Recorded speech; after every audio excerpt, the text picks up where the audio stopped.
Salut les amis, content de vous retrouver aujourd'hui pour le montage de la Skyline. Et on se retrouve aujourd'hui pour le 27. Et erreur de ma part, la semaine dernière je vous ai dit que c'était l'arceau de sécurité, mais non, c'était le 28.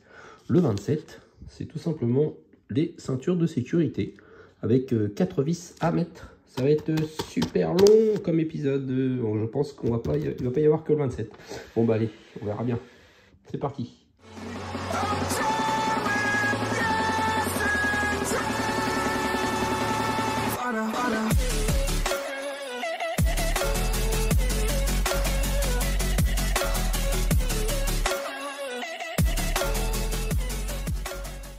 Alors voilà les ceintures, les vis, et on va tout de suite voir ce que l'on a à faire cette semaine. Donc on a le siège du conducteur, la liste des pièces et les ceintures de sécurité du conducteur. Bon ben voilà. Ah oui, apparemment je n'avais pas vu, mais c'est écrit Sparco, voilà, sur les ceintures. Petit détail sympa. Alors, prenez la ceinture de sécurité et comme indiqué sur l'image, fixez une extrémité sur le téton indiqué sur le côté droit du plancher de l'habitacle. Donc il faut prendre le plancher que l'on a monté depuis toutes ces étapes. Donc, alors que j'essaye de bien saisir ce qu'il faut faire, parce que là, il y a les deux Sparco qui sont comme ça. Donc il y en a une qui est là, l'autre, voilà, l'autre doit être dans ce sens-là. Ok. Ah oui, voilà, c'est le petit triangle. On a deux petits triangles, un là et un là. Et c'est ces petits triangles-là qu'il faut fixer. Ouais, ok, il faut le fixer. Ah ouais, d'accord, il y a un petit téton ici. Voilà, le petit téton qui est là. Et en fait, ça se clipse tout simplement parce qu'il y a un petit trou ici. Alors, il faut le mettre dans ce sens. Tac. Voilà. Bon, c'est pas très compliqué. Donc maintenant, on ne fixe que ce côté-là parce qu'on va prendre le siège. Donc, prenez l'ensemble du siège conducteur et placez le socle du siège sur les tétons indiqués sur le plancher de l'habitacle. Afin que la ceinture de sécurité passe par-dessus le siège, faites passer les extrémités supérieures de la ceinture à travers les deux ouvertures du revêtement du dossier. Ok, donc lui il se pose, ouais, dans les encoches ici. Donc ça va pas être, ouais voilà, hop, c'est mis. Ouais, ça tient pas mais c'est normal. Je vais appuyer. Ensuite, on passe les deux extrémités. Donc on fait comme si ça allait être là-bas.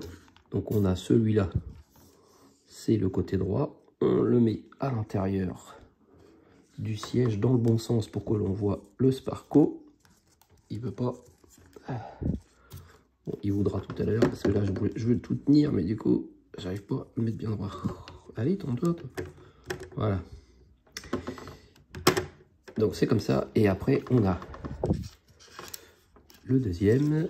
Viens là, toi petit. Voilà, ça se met à l'intérieur. Voilà, comme ça. Voilà. Bon, de toute façon, le Sparco là, il n'est pas droit, mais c'est normal. C'est parce qu'il faut le tendre après. Fixez l'extrémité droite de la ceinture de sécurité sur le téton indiqué sur le plancher de l'habitacle sous le siège conducteur. Donc là, on fixe justement le petit côté triangulaire que l'on a là. Lui, on le fixe sous le plancher. Donc on regarde sous le siège, il y a le petit téton.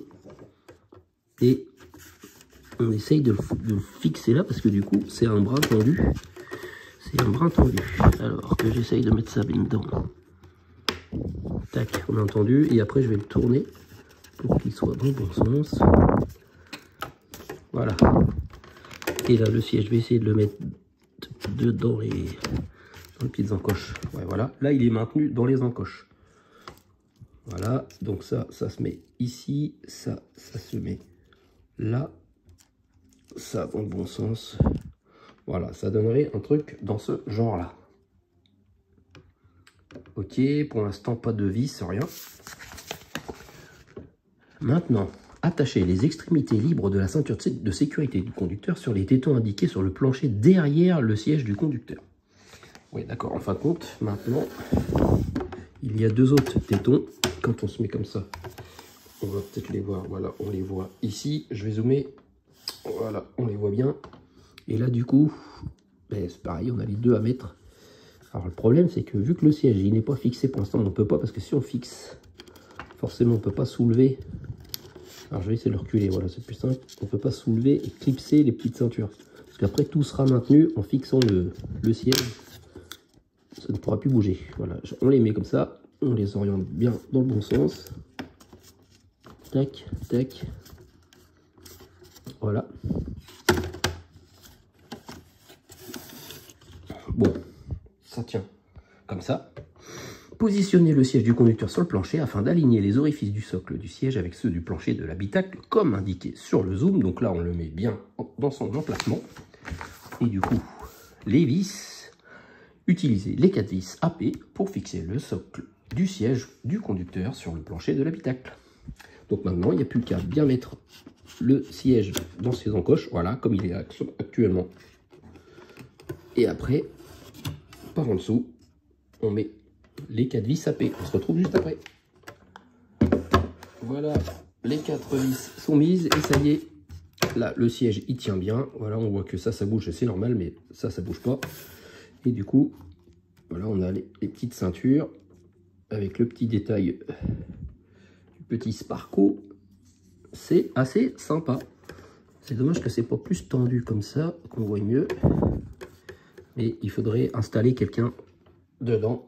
Et moi, je vais pas tenir dedans. Malheureusement. Donc, c'est fini pour le 27. Et le 28, du coup, on arrive à l'arceau de sécurité. Et vous savez quoi? Eh ben, on va poursuivre avec le 28. C'est parti. Voilà le 28 avec le fameux arceau. Alors, c'est du plastique, hein, c'est pas du métal. Et on voit qu'il va y avoir 2 vis à mettre. Les 2 vis de l'arceau.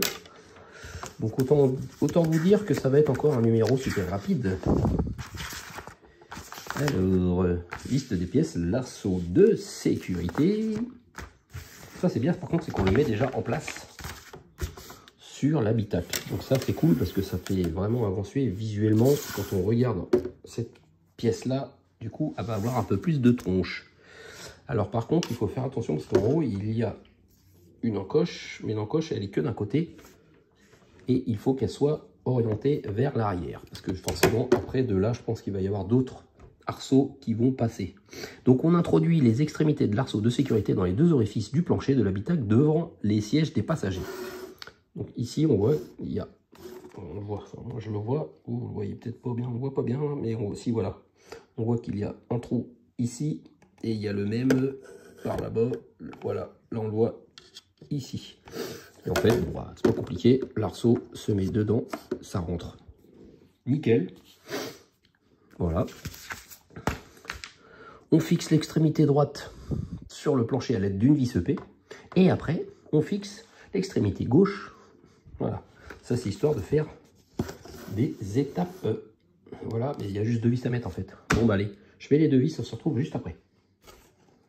Voilà, ça y est, les 2 vis sont mises. Il y en a une ici et une là. Et on voit l'arceau, voilà, demi. Alors, je trouve qu'il est un peu près du... Bon, bah, c'est peut-être fait exprès, mais il est un peu près du siège. Mais bon, ça doit sûrement être comme ça. De toute façon, quand on regarde la photo, c'est comme ça. D'ailleurs, voilà le résultat du montage. Et on voit bien, voilà, que l'arceau, il est vraiment super près du siège. Donc ça, c'est normal. Bon, ben voilà, 2 vis à mettre pour ce numéro. J'ai bien fait de l'inclure dans ma vidéo. Et du coup, vu que je suis motivé et qu'il ne me reste plus qu'un numéro en stock, après, il va falloir que j'attende le colis. Mais rassurez-vous, j'ai reçu un mail aujourd'hui pour me dire que le colis était parti et que je devrais bientôt le recevoir. J'espère vous faire le unboxing rapidement. Donc, le numéro 29, ce voici. Qu'est-ce que c'est? Il y a sûrement plus de montage là par contre. Voilà, ça doit être, je pense, la boîte de vitesse, la transmission ou un truc du genre. Bon, bah, je déballe tout ça. Voici toutes les pièces. Qu'est-ce que c'est? Attention, suspense. Pour les mécanos, eux, ils savent déjà. Mais moi, je ne suis pas mécano. Voilà.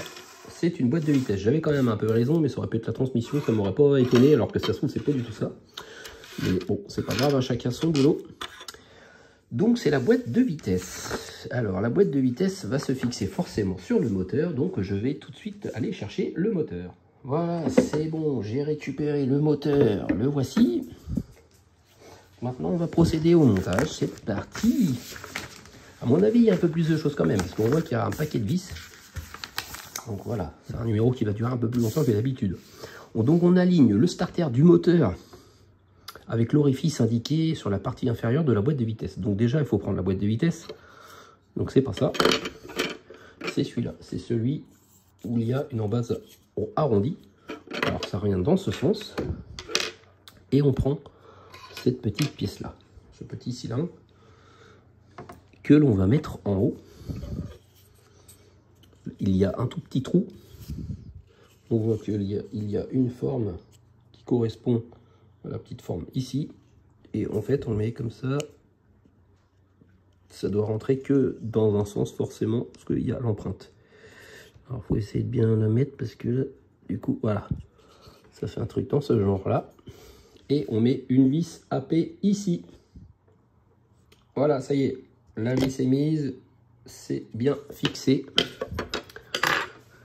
Reprenez l'ensemble du moteur que vous aviez préparé au numéro 11. Alignez les orifices indiqués sur la partie inférieure de la boîte de vitesse avec les tétons de la partie droite et gauche du bloc moteur. Le volet du carter d'huile doit être inséré dans la fente située en bas de la partie inférieure de la boîte de vitesse. Et on fixe les ensembles à l'aide de deux vis AIM. Donc, on prend le moteur, on le met dans le sens où il est en ce moment. On voit la patte ici avec deux trous. Ça va permettre de reposer. Enfin, même pas, on va l'insérer. Oh, vous voyez, il y a une encoche là, ici. Donc, quand on l'enfonce, ça doit normalement... Voilà, ça rentre à l'intérieur. On voit, voilà. Et ici, du coup, il y a deux trous où c'est qu'on va mettre les deux vis AIM. Et... de toute façon, si, non, les deux vis AIM, je dis des bêtises, les deux vis AIM, pour l'instant, c'est les deux vis qu'il faut mettre ici, c'est des vis à collerette, là et là. Donc, il faut déjà mettre les deux vis AIM. Alors, je vais essayer de le faire vite fait.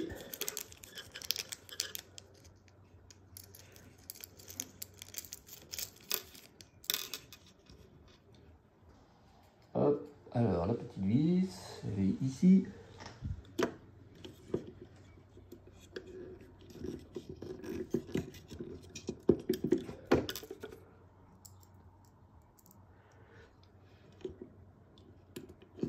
Voilà, bon bah allez, je les serre, on se retrouve après.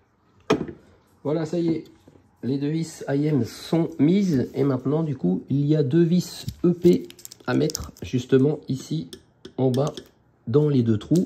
Alors les vis EP, on en a un petit paquet, donc je pense qu'on a plein de vis, plein d'autres endroits à mettre justement à visser.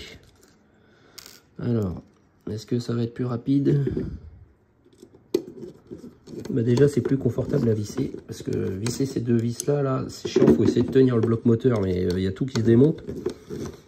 Pour l'instant c'est des petites pièces assez fragiles, assez petites et des fois c'est juste enfoncé quoi, il n'y a pas de vis donc du coup ça tient pas forcément. J'ai un truc qui s'est enlevé et du coup il faut que je regarde où il était mis pour le remettre. Mais bon je vais bien voir hein, quand je vais regarder le schéma, je vais essayer de voir où il était. Cette petite pièce là, bon, elle va quelque part mais je me souviens plus. Parce que vu que ça fait depuis le numéro 11 qu'on a monté le moteur et là on est au numéro 29, forcément je me souviens plus. Donc voilà, ça y est, les deux vis EP sont mises. Donc maintenant on va pouvoir retourner le moteur et c'est là du coup que je vois l'endroit où il y avait cette petite pièce là. Ouais, ça a l'air d'être un truc dans ce genre là. C'est mis quelque part comme ça. Ah ouais, voilà, il y a les deux petits, il y a les... Ok, voilà. Vous voyez, j'ai vraiment pas forcé pour la mettre. Donc, on insère une extrémité de l'arbre de transmission avant. Ça, c'est l'arbre de transmission. Alors ici, on a l'impression, voilà, que c'est mobile, mais pas du tout. C'est tout moulé en plastique. C'est une pièce qui ne sert pas. Elle sert juste de décoration, mais elle ne tourne pas. Donc, on insère une extrémité de l'arbre de transmission. Je regarde, c'est pas tout à fait, ouais, il n'est pas tout à fait bien droit. Hein. Donc, j'espère qu'ils ont noté quel côté va où, parce que je vais voir. Donc, est-ce qu'il y a un sens? Apparemment, il n'y a pas de sens spécifique. C'est juste, voilà, un arbre de transmission décoratif, on va dire. Alors, donc, on insère une extrémité de l'arbre dans l'encoche située sur le côté droit de la partie inférieure de la boîte de vitesse. Donc, j'essaye de voir. Je vois qu'il y a un petit trou là, mais... Ah ouais, d'accord, ça se trouve, c'est les petites encoches qu'on voit là. Là, à l'intérieur, voilà. Ça se met dedans. J'ai du mal à y croire. Non, c'est pas ça. Donc, c'est pas ça. Ah non, c'est cette encoche-là. D'accord. Parce qu'il nous montre en même temps ça qui se fixe dessus. Il y a plein de flèches partout, mais en fin de compte, juste l'arbre de transmission, c'est juste cette flèche-là qui nous intéresse et c'est ici. Donc ça se met à l'intérieur comme ça. Voilà. Ça doit être celui-là parce qu'il est plus petit et l'autre là-bas est plus long. Donc on va dire que c'est comme ça. Placez ensuite la partie supérieure de la boîte de vitesse sur l'ensemble. Donc on prend ça, partie supérieure. Et là, il y a juste... Ouais, il faut bien le mettre quand même. Bien vers le haut, voilà. Et du coup, maintenant, l'arbre, il est voilà, dedans. On peut le bouger quand même un petit peu. Donc ça, c'est bon. Je vais peut-être le mettre comme ça, qu'on aille dans le bon sens. Bon, bref, de toute façon, je pense qu'on peut le bouger. Et ensuite, on fixe la partie supérieure que l'on vient de mettre avec 5 vis EP. On a 1, 2, 3, 4, 5. C'est parti. Voilà, les 5 mises EP sont mises. Et du coup, c'est vrai qu'une fois que la vis est mise, ça bouge presque plus. Hein. Donc, il faut essayer de bien l'orienter dès le départ. Comme ça, après, on est tranquille. Donc, maintenant, on va placer les orifices du différentiel avant 2 sur les 2 tétons du côté droit du carter d'huile. Veuillez à ce que l'extrémité la plus étroite du différentiel se trouve entre l'arbre de transmission avant et le carter d'huile. Et on fixe tout ça avec une vis SM. Donc on prend, c'est cette pièce là, si c'est celle-là, j'allais dire que c'est pas celle-là, mais si. Donc on voit un endroit avec des petites encoches. Ah oui, d'accord, il faut que ça passe derrière. Ok, voilà, comme ça. Et après, voilà, ça se met comme ça. Et on met une vis SM ici. Voilà, ça y est, la vis est mise ici. On a bientôt terminé. Maintenant, on va placer le différentiel. Le différentiel, c'est ce gros truc que voici. On le place justement sur ce qu'on vient de mettre. Donc, on le fixe à l'aide d'une vis SM dans l'orifice latéral et une vis AP dans l'orifice central, comme indiqué sur l'image. Donc là, rien de compliqué. On enfonce ça dedans. Alors, il y a un petit... Ouais, d'accord, non, il n'y a pas vraiment... Ouais, voilà, ça se met juste comme ça. Et ici, on met une vis AP au centre. Et là, sur le côté, on met une vis SM. Voilà, ça y est, on peut apercevoir les petites vis. Donc ça, c'est bon. Maintenant, on insère l'extrémité courbée la plus courte du tuyau de radiateur inférieur dans l'orifice indiqué sur la partie droite du bloc moteur. Alors, que j'essaie de voir. Il doit y avoir un trou. Ok, je le vois. Il est là-bas. Voilà, là on voit bien. Là. Et on insère la partie la plus petite. Donc c'est celui-là. Et ça passe... je sais pas ça passe comment. Parce que du coup, si je le mets comme ça... Ou ça se trouve c'est dans l'autre sens, j'avais mal compris. Ben non, pourtant...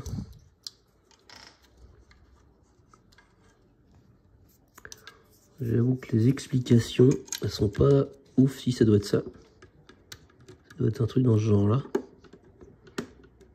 Ça doit venir comme ça, je pense. Bon, ça, c'est les trucs que j'aime pas trop mettre, hein, parce que ça tient jamais. Chaque fois, si on bouge un peu le moteur, on s'appuie pour visser, bing, tout s'en va. Mais bon, c'est pas encore les durites de K2000, donc ça va. J'espère qu'on va être dispensé de ce montage. Et dernier truc, il y a le boîtier de sortie de roulement. On tourne le moteur dans l'autre sens. On voit ici un trou. Et du coup, on le met. Alors il y a un sens forcément parce que hop, on met comme ça. Voilà, c'est exactement comme ça. Et à l'intérieur ici, on met une vis AM. Et voilà, ça y est. Le petit boîtier de sortie du roulement est fini et fixé. Bon ben voilà, ça y est, on a un ensemble bloc moteur qui commence vraiment à ressembler à quelque chose.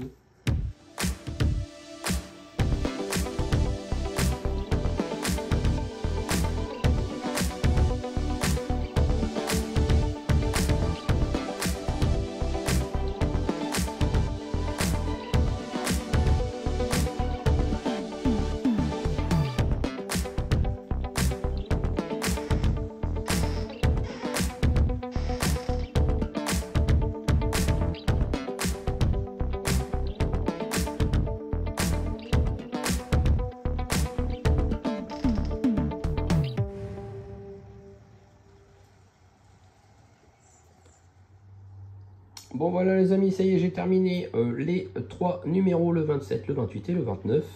Voilà, ça commence vraiment à bien ressembler à quelque chose. Et là, je n'ai pas d'autres numéros à vous montrer. J'attends le colis qui devrait arriver d'ici quelques jours. Alors j'espère pouvoir vous le montrer dès que je le reçois parce que je m'en vais en vacances. Je prends quelques jours de vacances.